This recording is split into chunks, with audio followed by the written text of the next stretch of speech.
Okay, thank you for joining us today, everybody. We are coming to you on our launch podcast for Suicide Stop It New Mexico. Excited to bring this opportunity to you all in New Mexico and hopefully to the region and maybe even further beyond. But first of all, I'm Rocky. I'll be your host on this podcast. And those of you that choose to stay with us, if you feel like this is going to provide you some information and just a place to feel safe and listen to stories, listen to people sharing their experiences around suicide.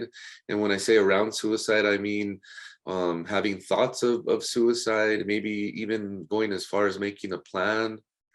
Maybe even you've made an attempt and you've decided not to move forward with that. And we're very happy that you're here and that you're with us. And we hope that this podcast encourages you to really embrace some hope and the fact that people do face mental health challenges, but we can get through them. And together we're here to support each other in that effort.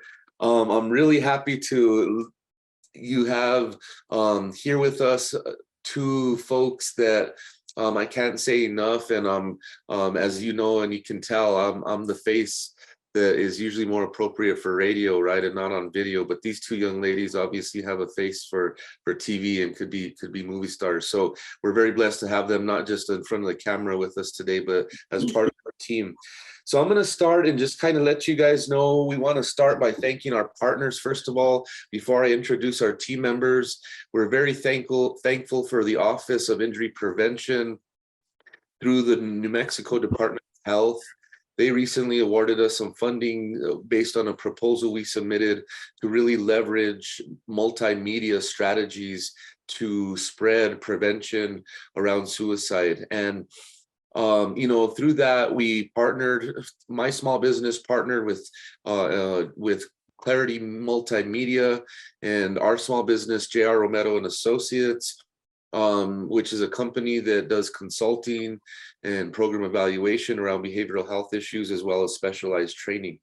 Not only that, I think more importantly, as you guys will hear on future podcasts, we have a connection to this work a little more deeply. Or a lot more deeply in reality. We've been impacted by suicide directly, and you'll hear more of our stories as we get into this. But without further ado, I want to really get into having you guys really get introduced to our team members as we launch May Mental Health Month. Today is May 1st. Many of you may be aware, if you're providers or doing this work in the community, it's a very important time for bringing awareness, shining a light in the darkness around mental health stigma, mental health issues, and really bringing the issues into the light so that we can address them. If people are hiding their issues, how do we know how to address those and how to help people? And we got to keep people the confidence and the platforms to be able to share that. So I'm going to go to our guests. Klerede Multimedia, I can't say enough about Bree and just the work that she brings to the table, wealth of knowledge. This young lady is self-employed, started her business a few years ago and has just kind of blossomed into the person not only that you see in front of us, but also the business goals and aspirations that she has and her husband have are very, I think, commendable in terms of young people getting involved, and not only in this work, but using their social influence and their circle of influence to also impact people and bring attention to these issues that we're trying to leverage. And that's just talking about her business skills. I can't get into her attributes as a person, and you'll see that throughout this podcast and throughout our work together. I'm positive of that. So I'll let Bree kind of get into her introduction through Klerede Multimedia. Bree, go ahead and take it over and give us a little bit of introduction, and then we'll swing back around and ask you to give us an overview of kind of the strategies we're going to use moving forward. Awesome. Sounds good. Thank you guys so much, first of all, for including me on this really important project. My name is Brianna Garcia Alderete, but I go by Bree. I was born and raised in Las Vegas, New Mexico, but I currently reside in Albuquerque, New Mexico. I obtained my Bachelor's of Fine Arts from New Mexico Highlands University in 2014. I started Klerede Multimedia in 2019, and my small business offers social media, internet marketing, media services in terms of photography, videography, and graphic design, and website design as well. The reason I was drawn to this project is I myself have mental health challenges. In September of 2019, I got really, really sick and I couldn't figure out what was wrong with me. And turns out I had a lot of anxiety, and it was causing physical symptoms. So I was diagnosed with general anxiety disorder and panic disorder. I spent probably over 6 months locked inside my house. I couldn't leave. Just kind of going over like the door, trying to get to my car would send me in a panic. And it was really scary because I had never experienced anything like that in my life. And my family, we've never really talked about mental health. Like, I mean, we've talked about, you know, a little anxiety here and there, but not to the point where it would give me physical symptoms, and it made me really sick. I lost a lot of weight in a small amount of time because I wasn't able to eat. Like I said, I wasn't able to go anywhere. I couldn't get on social media. I couldn't really talk to people. I would spend days just alone in my room crying because I couldn't understand why I was just experiencing what I was experiencing. And it was hard because nobody that was in my life had ever experienced that. So they also didn't know how to help me. But with, you know, help from doctors, therapists, now family and friends are aware of, you know, what I was going through, and they've been a big help too, but I've never really fully recovered. Mental health is definitely a journey, but I have made a lot of progress, you know, with that work that I've done. But this project is really special to me because when I was experiencing those challenges, being in my room so much, it's kind of weird. You get anxiety, but you also get depression from being so anxious. So I spent a lot of times depressed in my room, just kind of in the dark, and it did send me in some pretty dark mental spaces at times where I really wasn't, I really didn't have, like, I guess the bravery, you could say, to want to unalive myself. But it got so dark at times that I really didn't mind if, like, I got in a car accident that day and that's just how I went out that day. Because of how bad I was feeling, I just felt like there was no hope. And I felt like I was just so not normal, and I was the only one that, like, was feeling this way. And I felt a lot of times like, what's wrong with me? Why am I not normal? Why can't I do normal people things? So this project really does hold a dear place in my heart, and I thank you guys so much for having me be a part of this. And I feel like the conversation is not had enough around mental health challenges and suicidal thoughts and suicidal awareness, and, you know, resources and prevention. So I hope that with this project, people really understand that they're not alone and there really is help for you. And, you know, there's people out there that are willing to help you. You just, you know, have to reach out and ask for the help. So Awesome. yeah.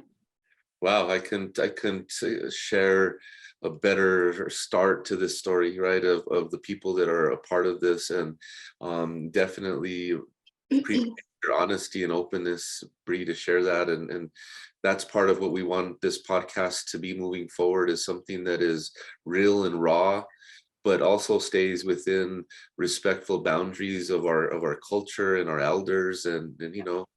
So I really appreciate you sharing that and being open to being a real person in front of our cameras, and that's something we really cherish. Thanks you so much. How about you, Fran?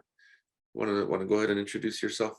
Yeah, sure. Thank you, Dr. Romero, for the introduction. My name is Fran Martinez Romero, and I am the Chief Financial Officer for JR Romero and Associates. And in full transparency, I'm Rocky's wife.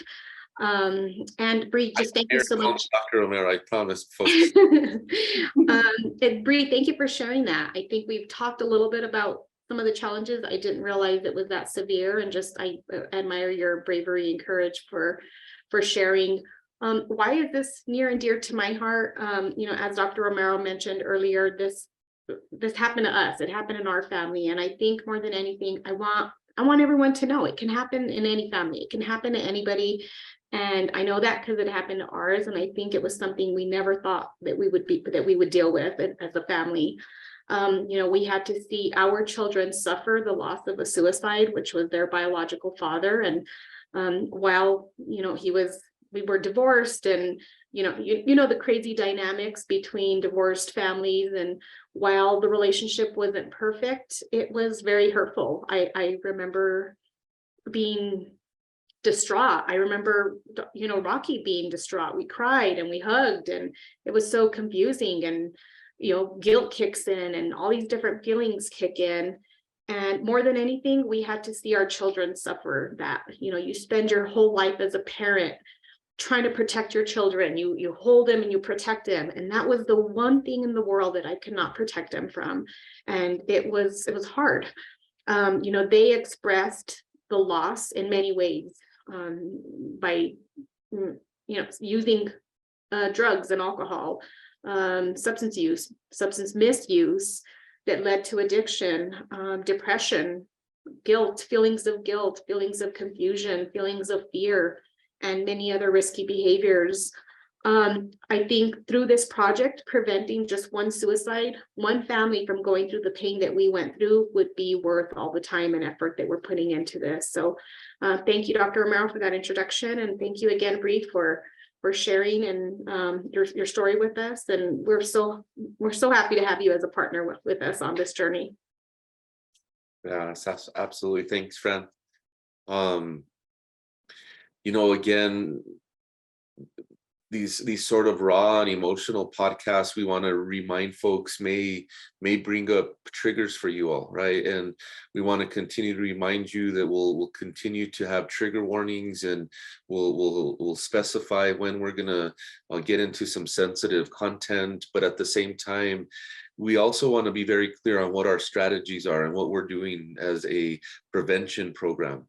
As Fran said, in full transparency, I'm a licensed clinician for, I think this will be my 23rd year. And, I am definitely here to be a facilitator and conduit to connect people to resources. But in the event that you're feeling triggered, or you hear our stories and it brings up maybe some issues for you, always remember 911 is the number to call for medical emergencies. And medical emergencies, as Bree mentioned, right? Sometimes that can mask physical symptoms like a heart attack, like even feeling as though you're having a stroke.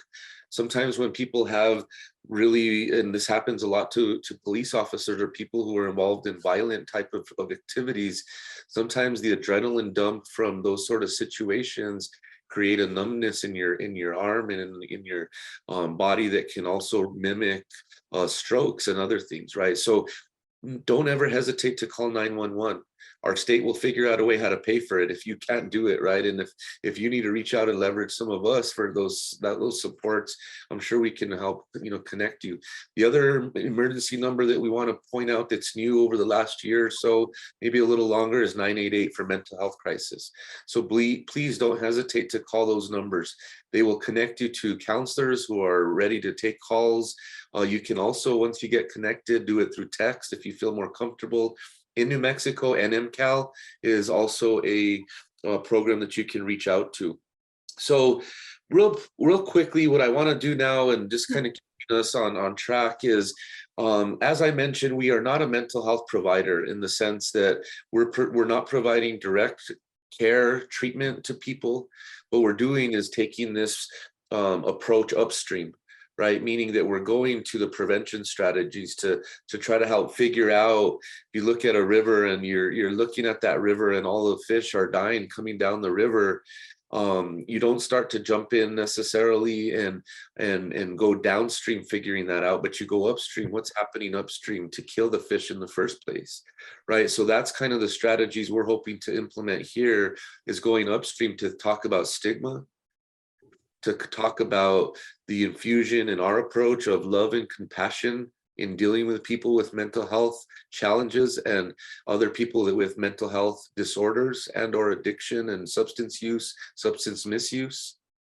We also want to bring your attention to the fact that we are also an opportunity, I think, to, as Bree mentioned, you know, Latino families, and I think each of us can kind of echo what Bree mentioned. We don't talk about mental health, man. We tend to hide it. We hide our dirty laundry, right? We tend to put people in positions where we say that we're here for you, but then when they tell us, Mom, I'm feeling suicidal, I'm not gonna be here anymore. No, stop it. Don't think that way. You're not gonna do it. We know you're not, right? Take people seriously when they come to you and trust in you that they're feeling suicidal. And we're gonna continue to plug these kind of pay attention moments, right, as we kind of go through our time today. With that said, I want to have our chief financial officer and strategist, but also my wife and partner, that I know this work brings certain levels of stress and frustrations in many different ways that sometimes we're not even aware of. And through this time together since 2012, since we experienced the loss of a suicide and our kiddos more specifically dealt with that, we've had to also deal with our own internal relationship and figuring out how to maneuver through that grief and through that trauma and through that loss. And that grief is complicated, man.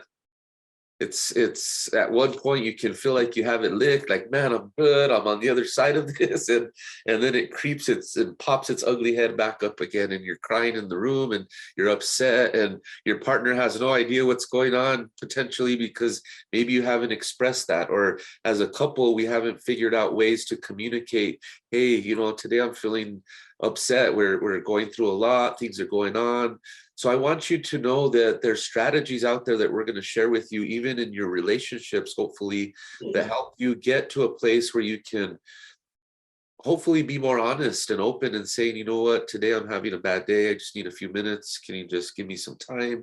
Or I really just need a hug. I need you to hold me. I need you to provide some love and support to me.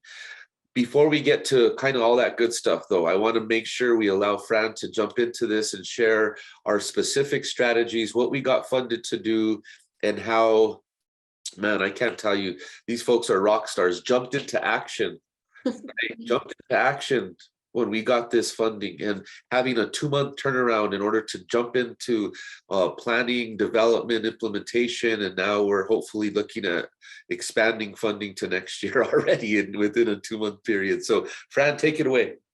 Okay, thank you. Yeah, I think we heard about this funding opportunity probably in late December, mid-December, and quickly put our heads together, reached out to Bree and said, hey, are you guys interested in doing this? And quickly wrote a grant application, a proposal in partnership with Klerede Multimedia, submitted the proposal, late December, and heard of our award in April of 2023. So last month. And he's right. I think we just jumped into action. I'll be honest, in full transparency, state of New Mexico, we were planning this well before we were, but right before we got our award, we're like, we can do this. We were planning, just, thinking and brainstorming on things we knew we could do, things we wanted to do. So yeah, we've just jumped into action. And I think some of our objectives are, we had 3 main objectives. One of those was to develop and implement a robust marketing campaign through social media and radio advertisements. Our intention behind that was to target different demographics and populations. So we knew Bree would be able to handle the youth, the younger folks, the adolescents through social media platforms and radio. A lot of our elders still listen to radio, so being able to target those populations as well. Our second objective was to coordinate and plan a suicide prevention summit. At that summit, we plan to train and educate, release data, disseminate information, disseminate giveaway items and promotional items, and repetition is key. So if we give away a pen and people are constantly seeing suicide, stop it, maybe that will help impact somebody who's suffering or struggling. And 3, training our community members in suicide prevention strategies so they can be equipped when they're out in the community. How many times do you pass the street, and I've seen people just sitting on the curb, and I'm like, are they okay? And just being able to have those strategies and understand how to approach safely, right? We live in a time where can't just stop and communicate with anybody anymore, but being able to, maybe pull over and call 911 so they can help. So just identifying some of those strategies. And I think more than anything, some of the goals intended through these objectives were, one for me is to bring awareness of suicide and the impact it has on those left behind. We're the ones left behind, and we know, as Dr. Romero mentioned, you deal with grief and you deal with it forever. All these different feelings of confusion. What happened? Why did this happen? And guilt. Could I have been nicer? Should I have said different things? Should I have reached out? And you have all these different feelings. To reduce the shame associated with suicide. Us in our Latino families, it's like, don't talk about it. Don't tell anybody. Don't tell anybody that that's what happened. Well, it happened. And, I want people to be aware so that maybe it'll help another family learn how to cope and be aware of what to look for. Promote help-seeking behaviors. I think Bree mentioned just a little bit ago, I was dealing with all of this and I didn't know how to ask for help. So showing people that it's okay to ask for help. If you're feeling a certain way, it is okay to ask for help. Let's see, number 4 was promote a shift in language that is sensitive and not hurtful. I think you turn on the news and you hear them talking about them, somebody that died by suicide, and they still use the language, even on the news anchors using the word commit, and it just sounds it's hurtful. It's hurtful to families, and I think just making people aware that we definitely need to shift that language, and of course educate our community on what to look for and how to help others through help and hope, giving hope to those individuals that are struggling. So once again, as Dr. Romero mentioned, once we heard of the award, we got to work, started planning, and I think we've made some great progress so far. So we've made great progress in the 2 weeks that we heard of our award, and I'm really looking forward to see what we're going to do by the end of this term. So. All right, thank you, Fran. I also want to just, if you don't mind, I want to just ask a follow-up question, and I'm sorry I didn't prep you for this one, but I think it's just important to really reiterate to folks that applying for some of these small grants helps launch these sort of initiatives, right? Or when you're in a position maybe as a larger business and you don't feel like you want to waste your time on some of these small little grants, because I get it. Fran and I understand that some of these grants sometimes are a little bit more work than you put into them, but Fran has great ideas in terms of using those one-time monies for prevention strategies, for media, for PSAs, for whatever you can do. So do you mind just sharing a little bit about that, about being strategic with your funding, but also then again, and I know Bree's going to touch a little bit about this, but even the use through not only proposals, but our outcome data of these metrics, right, to show the reach of this suicide prevention planning, that it's not just, okay, we're sharing it on Facebook with, for me, I'll just be honest, the 10 people that follow me, right, that's not a big influence, that's not a big stretch. But man, I wish our daughter would be here. Shanti, I'm going to talk more about that here in a minute. I know Bree's going to introduce that part of it, but these other influencers that we're leveraging as part of this strategy really is the meat and potatoes of this, right? It's us strategically as a team with Bree's input, Julio's input, her husband, and Fran, us leveraging other social media influencers to say, hey, can we promote your work? Or would you mind spreading this? And as you all know, those hashtags, right? Or the people from my generation, hash brown, right? That we get those two mixed up. Sometimes we have to be reminded. So Fran, can you just touch on that a little bit? And then I know Bree, with her expertise, will follow up with that. Yeah, sure. So I wear another hat. I haven't worked for J.R. Romero. Well, I have worked for J.R. Romero and Associates the entire time that he opened the business, but at the same time, I'm a government employee. I put in my time. I'm going to be working for Bernalillo County 20 years, May 29th, 2023. Who's counting? I am. And so during that term, I've been a financial administrator, and we live on grants. So always being strategic, as Dr. Romero mentioned, on what kind of funding you have and what to utilize it for. So Dr. Romero's right. You know, anytime you receive any one-time funding, you got to be strategic on how you're going to use it, because it's not recurring. And, you know, those promotional items, again, repetition is key. If somebody sees that magnet on the refrigerator every single day and they're feeling sad every single day, and it says, please call this number, that maybe they will call the number eventually at some point. You know, keychains, buying all these little gadgets and gadgets. I know a lot of people say, it's a waste of money. Well, it isn't, because again, repetition is key, and wanting to get that message out however you can, because it just may turn up on someone's hand or on someone's, you know, visual at the right time. And of course, marketing is always a good investment when you're dealing with one-time dollars, because it's not a recurring program that you're going to have to cut the program off. It's getting those messages out into the community, and the same thing serves. It's repetition is key. If you're seeing that commercial over and over, you're hearing it on the radio over and over, that somebody may say, hey, I keep hearing about that. Let me see what it is, and let me make a phone call and see what they can do to help me. So I hope that answers your question. Yeah, sure does. And you know, part of what it leads us to Bree and her excellent work, and again, eye for the details, right? And you know, through that eye for the details, and obviously through her ability to look through the camera lens and create the photos that she does.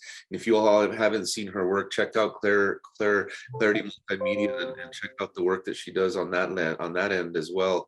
But with that said, we're lucky enough to have found her in a perfect time where we could get some of her time to leverage this work. And with that, it means that we leverage a whole other demographic, right? We leverage not only that, but we also utilize the skills that people bring to our communities.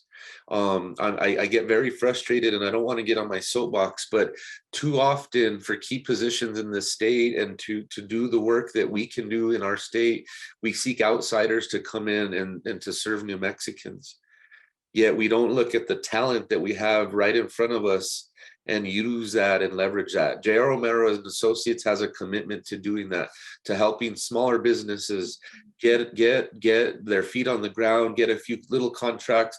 Bree, I can't say enough, is excellent in terms of just helping support my small business through my weird and crazy ideas at 1 or 2 in the morning. Hey, Bree, can you create this poster for me? But I'm sorry, I need it by tomorrow at 5 p.m. And she's like, no problem, I'll jump on it. Like, to me, that's the type of work ethic commitment that this sort of suicide prevention strategy implementation also needs, right? We can't give up on our people. We can't give up on our gente, and we have to bring that into play with this. So Bree, take it away. Share with us all your magic that you do and have been the creative side of this.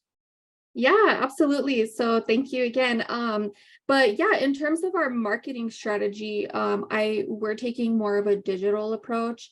Rather than the traditional approach that people are kind of used to, maybe getting like a pamphlet in the mail or like seeing, you know, billboards or things like that. And the reason we're taking more of a digital approach is just because that's kind of where a majority of, I guess, the world is spending their time nowadays, is on their phones, their computers, their iPads, all that good stuff. So when, you know, I was approached with this project, I took it from a standpoint of how, I guess, I serve my social media clients. We come up with a marketing strategy, we come up with branding, a website, and we create that consistency for their brand. So that way it's, you know, memorable. It's also distinguishable for our audience in terms of having those logo variations, colors, you know, color palettes, typography, different graphics, things like that. Because like Fran mentioned, that repetition is what's going to help us create that brand, but it's also going to be what sticks out in people's minds, right? When they see the colors, when they see the type, the Zia, you know, they're going to refer back to that suicide Stop It New Mexico logo and either go on Google it, go to our website, go to our social media, things like that. Also with creating branding as well, it does, you know, create some credibility for our audience as well. That consistency, it just shows that we're serious. We took the time to create a strategy rather than just kind of throwing content out there without meaning. We wanted to really have meaning with what we're putting out for our different audiences. So, elderly versus the youth, and the different, age groups as well. So that was the first thing we did, was we branded the project. We decided on the colors we wanted, the typography. And then from there, we decided we were going to create social media posts. So we made a Facebook and Instagram page. We're having our website too, with all our resources, all our links to different, just different resources for people in terms of suicide prevention and suicide awareness. And then in addition to that, we're also going to be creating videos and reels for our social media, and for our Suicide Summit as well. Those reels and videos are going to consist of storylines, whether it be someone's personal story and how they've dealt with, a suicide in their family, or different mental health challenges that they have faced. And then in terms of the videos and the radio marketing as well, we're going to have audio for just kind of like I guess you could say, a skit of everyday scenarios, right, that are targeted to our elderly people and our young people and what they deal with on a daily basis. Our young people deal with bullying on social media, which then leads to those suicidal thoughts or different things like that. And elderly too, I think sometimes we forget about our elderly people, and I think there's a weird, I guess, stigma, you could say, that mental health, the kids, the phones, but I think we forget that elderly people also do experience mental health challenges too. And I think a lot of times they're just scared to come forward or ask for help. Maybe they feel like a burden to their family, different things like that. So our videos are going to target that audience and just really let people know, like, hey, everybody could experience mental health challenges and it's okay to ask for help. So yeah, we just decided to take a more non-traditional route with our marketing. And then we're also going to gather analytics as well, just to see kind of where we need to lean in terms of our content that we're putting out for our specific target audience. Yeah, amazing stuff. Great job, Bree. She talks about we, like if we're doing it, Bree, you're doing it. Oh, no, we're all doing it.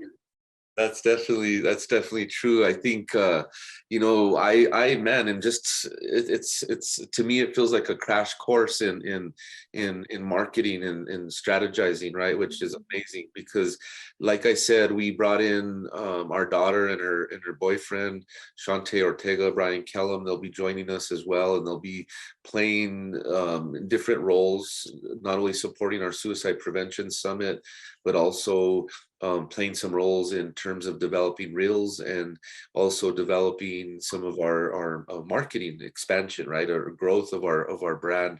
Real quickly, since we have a little bit of time, I wanted to just touch base a little bit on kind of how we came up with the Suicide StopIt and the meaning behind the logo, and, like Bree said, our branding, and now, as you all know, tagging of people within this message, tagging and other programs, resources, really making this an opportunity to grow this exponentially in a very, very short time frame, right? Very much like one of the contracts that I hold, and I'm very thankful to Nelba and the program we started, Ayudantes, that has similar strategies, but more, as Bree mentioned, on a conventional level, right? Those strategies are more printing flyers, getting people outreach door to door, because we're targeting people that were impacted by the disasters of northern New Mexico.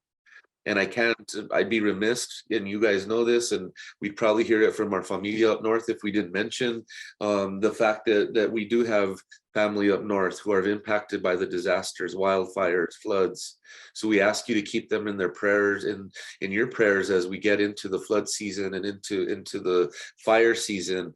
I shared a couple of diagrams, or not diagrams, I guess illustrations or pictures in the chat. One I just wanted to cover real quickly with you all, right? Like Fran mentioned, sometimes when we don't understand disasters, we feel like we should be someplace at a space of healing where we may not necessarily be.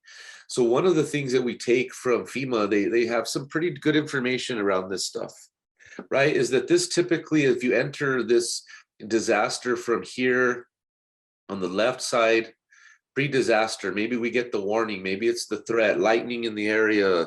And in this case, obviously a prescribed fire was set, right? So without taking a lot of time on the disaster stuff, my point in sharing this is we also have to stay close to our New Mexican community members right now.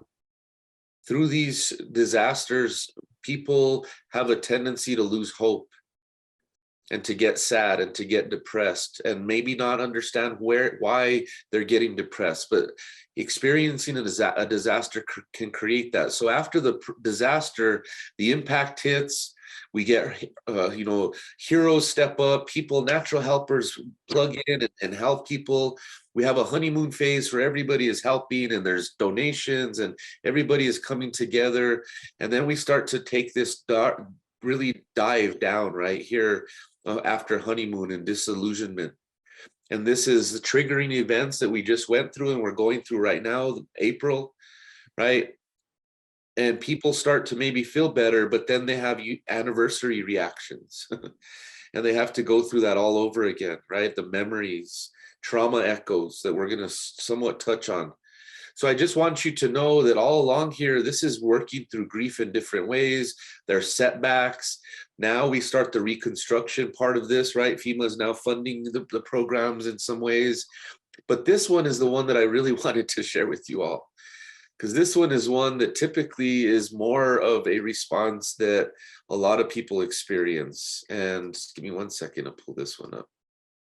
But this has been, and I know my wife as well, this has kind of been our experience with grief in different situations, and it may be yours, right? That this red line is you kind of all over the place. And of course, this is a little exaggerated, right? In many ways, but it may not be for some people that just don't feel like they have a handle on stuff, on life, on the situation, right? As a male, I've heard a lot of people reaching out, and I'm very thankful to our males out there that are reaching out to our crisis lines. I hope that you use this website and Suicide Stop It as a resource to continue to reach out, because machismo is a real thing. It's alive and well, and sometimes it keeps us from reaching out. Other things that create cultural barriers and protective factors that sometimes we don't see have a dual-edged sword is religion and spirituality. Right? Sometimes our religion tells us, especially if you're part of a structured religion, tells us that taking our life by suicide is a sin, or we may end up in hell if we take our life by suicide. And those thoughts are pervasive as a young child, as a teen who's maybe experiencing hell, even as a young adult, as an adult thinking, man, if I do this, am I really going to hell? If you're a Catholic or a Christian, or you believe in that side of the fence, right? So just understand that our belief systems contribute to our response to grief very often. With that said, I want to also real briefly talk about suicide, or let me step back. Sorry, I have a tendency to do this. Hashtag suicide, stop it. Because the hashtag, first of all, for us, is we're spreading this sucker like wildfire. And no pun intended, sorry about that reference, but we're spreading this, right? We're spreading it. We're just like the wildfire spread in northern New Mexico, we can spread a message of healing and hope, right? We can spread a message of resiliency. And I think that's the message that we want to bring to you all today. So the hashtag really is a reference to we're spreading this not only in our community and our state, but regionally and nationally. I can't tell you enough how grateful and blessed I feel that in our first 3 weeks of launching this, we already have, I think the count is like 3 national conferences at this point that we're invited to present this. We also have one local conference next month, May 1st, May 16th at New Mexico Highlands Sub Ballroom. We'll share in our message once we clean this podcast up and get it out to you all. We'll share that with you all. There's, I think, limited space left. I think we're down to like 25 slots available left. So our Suicide Stop It slogan, the suicide part. Suicide is preventable. First of all, let's say that as we kind of label this suicide word in our slogan here. Suicide is preventable. I'll say it again. Is it complex and is it dynamic and changing? Absolutely is. But it's preventable. The other part of suicide in this kind of initial launch that we want you to know that suicide is the 12th leading cause of death in this country. Think about all the other ways that people die. and suicide is 12th. And I think that that's moved down a few slots. But in New Mexico, that's a whole other thing. In many respects, we're still at the top 5 people or states, I should say, per capita that is leading the nation in suicides.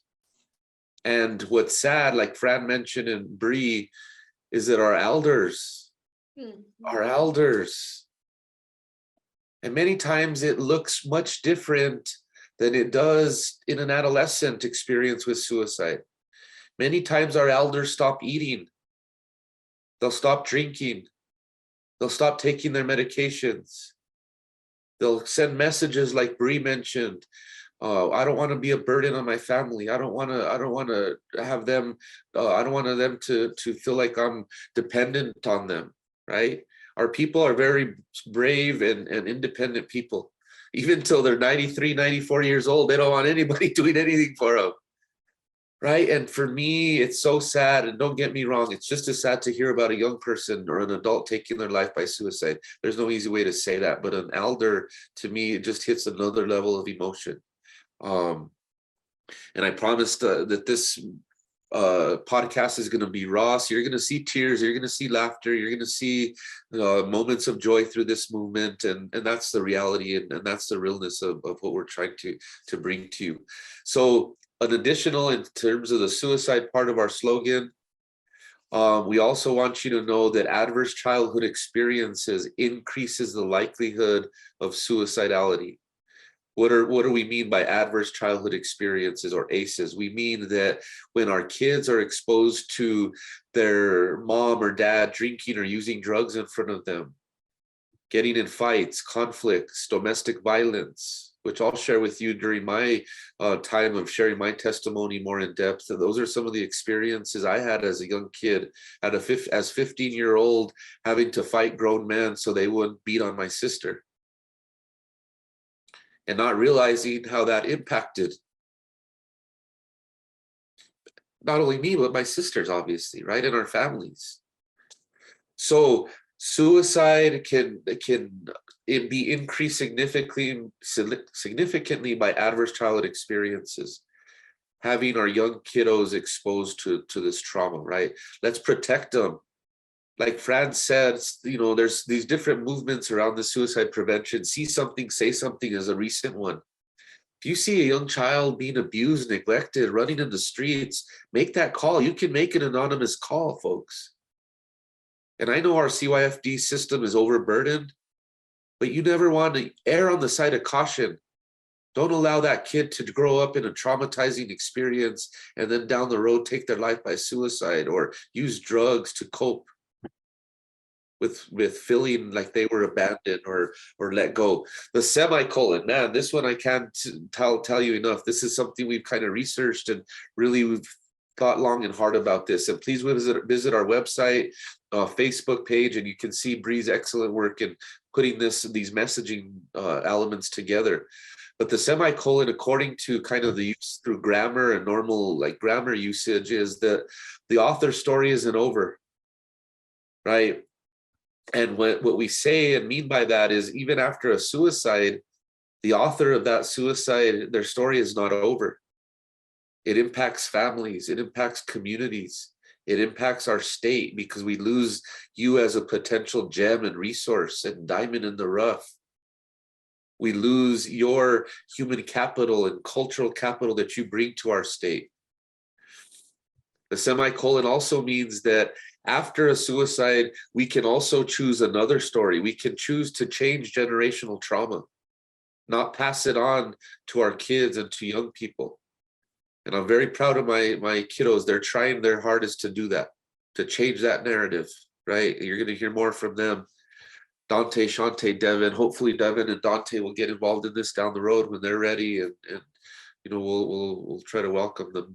into this the best that we can and support them in that. But with that said, the semicolon also means that there's recovery after a suicide that's possible, right? That people can get better, that people can recover. Recovery is possible, folks. Recovery from a mental health challenge, from a substance misuse or substance use disorder is possible, but you got to want it. You got to work hard for it. You got to grind, right? Some of those challenges are the biggest battles you'll ever battle in your life. And on the podcast that you'll see, the second part to this that I recorded late last night, so we're going to kind of do it in reverse, but we want to introduce you to some other topics that I got a little bit more deep in last night that are really going to, I think, help us to start that conversation around what's around recovery. How do we get better from this stuff? And then the dash it, you put those together, suicide, stop it. The stop it means that we have to stop it at all levels. Our elders committing or taking their life by suicide. We also have to stop LGBTQ plus community from being discriminated against and getting ostracized and getting treated very poorly in our communities and even killed in our communities because they are gay, bisexual, transgender. And them taking their life because of that bullying and because of that violence that they experience. Stop it also means to stop the stigma, to stop the fact that we can't talk about this and our families are shy and they're uncomfortable. Well, Bree did an excellent job in sketching out some of these scenarios. Fran and I have contributed and given some ideas, but they're the masterminds putting these together. And I think they're going to really bring some situational awareness to times where you may have an opportunity to intervene with a family member. You may have a time where you say, Grandma, you look a little sad tonight. Are you okay? Are you doing all right? Hey, it just so happens I came across this Suicide Stop It website. Can I sit with you and share a little bit more about it? Or as a matter of fact, Grandma, can I tag you on Facebook because we're friends? Right? Hopefully that's the case. And it spreads that way too. Because we know our gramitas are on Facebook, man. They're digitally inclined, bro. They're with it, So we gotta build on that, leverage that, right? The last thing that I want to say is that as a community and as a family and as this larger team of Suicide Stop It, Klerede Media Production, Multimedia Production, us as J.R. Romero and Associates, we can stop it together. If we work together and we put our efforts and we bring our funding and our expertise together, we can stop suicide and we can leverage this in our state. And it's evident by the fact that the Suicide Prevention Coalition, again, thank you to the Office of Injury Prevention for allowing us to bring and throw these crazy ideas at you for leveraging these sort of approaches. But I definitely feel like we also deserve a pat on the back for saying yes to the funds, and we're going to turn this around for you and we're going to do something with it, right? That's meaningful and that's hopefully going to create some broader partnerships. So the last 10 or so minutes, I want to give our partners one more opportunity. So I'm going to this time go to Fran first, and then Bree will let you kind of bring up the last comments here before I once again thank our partners and we kind of close out our time for today. I'm excited because I keep feeling like I got to keep going and going. But then in the back of my mind, I'm like, man, we still have 12 more, 15 more of these to go. And we're just getting started, man. So I'm excited. Fran, leave us with some final thoughts, if you would. Okay. Yeah, I just want to echo what you said. Super excited about this. I had so much anticipation all day long. Shanti's reel will be out at some point today. She sent me a little clip of it and I literally was in tears at work. So super excited. So what you'll see throughout the month of May, again, as a launch to Mental Health Awareness Month, is weekly podcast, daily reels from our daughter Shanti, who's going to share her experience with suicide and talk about how she's overcome that.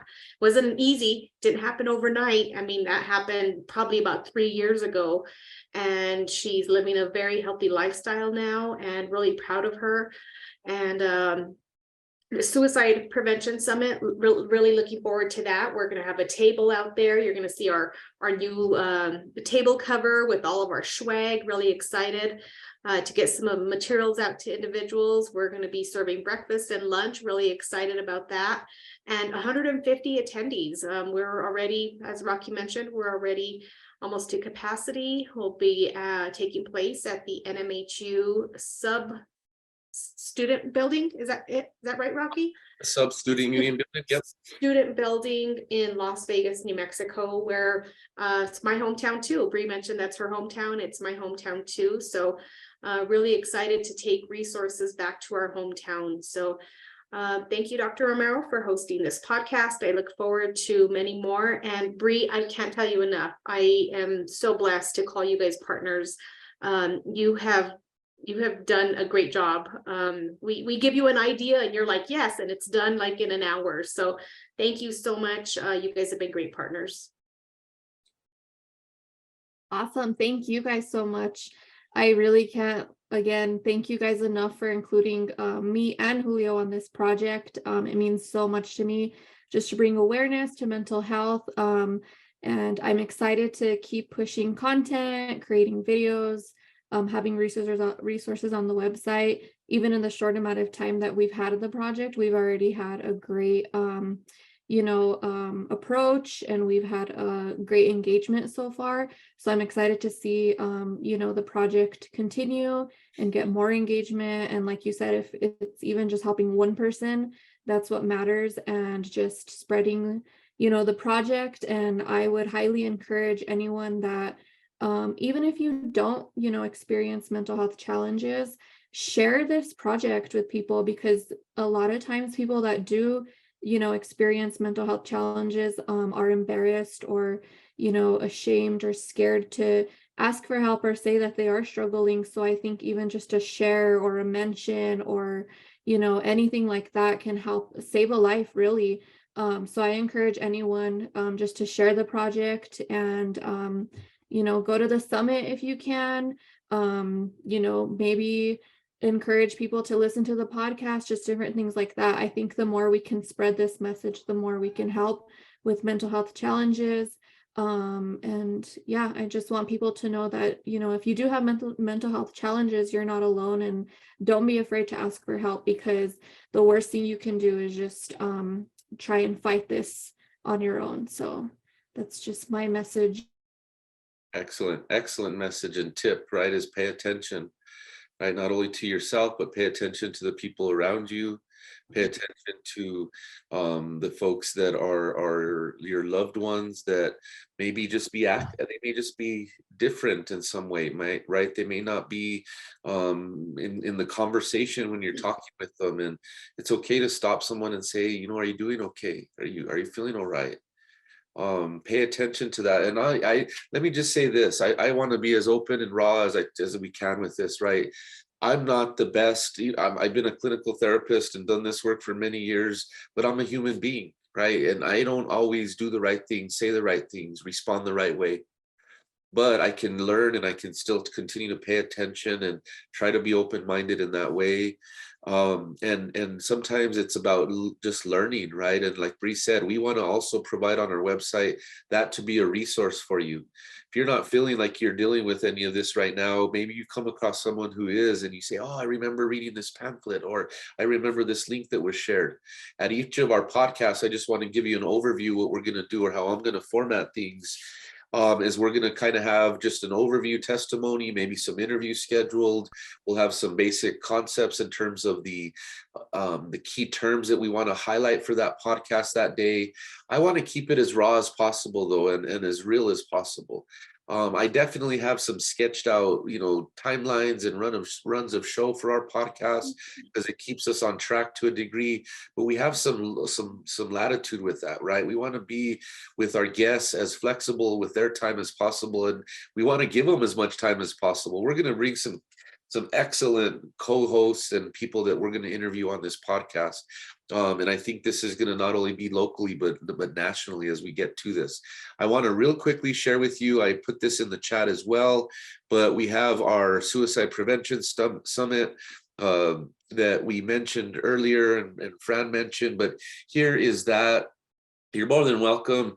Real quickly, if you have your cell phone on you, you can take a quick shot of that QR code, and I think it might bring it up. We'll try it, and if not, we will go ahead and post this in chat. And Bree, as she's cleaning this up, will make sure she gets you these links so that you're able to try and register for this. And it's an event that we're trying to replicate. So we're really hoping, and this is a plug for our funders, we're really hoping that we can get additional funding to replicate this down south in southern New Mexico, so folks don't have to travel all the way to Las Vegas. This year we made a commitment because of the disasters that were experienced last year. We leveraged our partners at the National Hispanic and Latino Mental Health Technology Transfer Center, the American Indian and Alaskan Native Mental Health Technology Transfer Center. And again, folks, these are our national partners, right? These are the folks that can spread this message at a national level for us as well. But I never want to lose sight, and I want to commit. Our focus is in New Mexico right now. Our focus is lowering the numbers of mental health challenges, suicidality in this state, and that's our commitment. And you have our word, that's something we're going to try to do. Before I end, I want to say thank you to, again, Klerede, Multimedia, J.R. Romero and Associates, our boss, Fran Martinez Romero. I just want to also say, you know, Fran, again, I'm sorry for sometimes not doing the right thing and learning through this grief as well. And together we'll get through any situation. I know we can and we will. And you all have to understand those family members out there that are suffering, they need your help as well and support. And sometimes it means swallowing the forgiveness, right, and maybe forgiving and maybe reconnecting in some way. And I know I need to learn from that as well. So lastly, thank you to our main partners at this point and sponsor of this awesome opportunity. We can't thank the Office of Prevention, Injury Prevention, New Mexico Department of Health enough. We're going to see you all at our summit, and they're going to come talk about what's going on in the state. I want to just tell you to be safe out there, protect each other. I can't stress enough of how honored we are to be a part of your story and your life, hopefully moving forward. And, you know, again, we're here for you. Don't hesitate. You're not on an island. We're here with you. And of course, we're in the desert, so we can't be on an island, right? Let's connect. I just want to say thank you, Dr. Romero. You're doing a great job. You're a natural. Sorry about that. Sorry about the music. Yeah, thank you. I appreciate that. I really do. I hope that we connect with you all. And again, stay blessed out there. Take it easy. Later. Bye. Bye.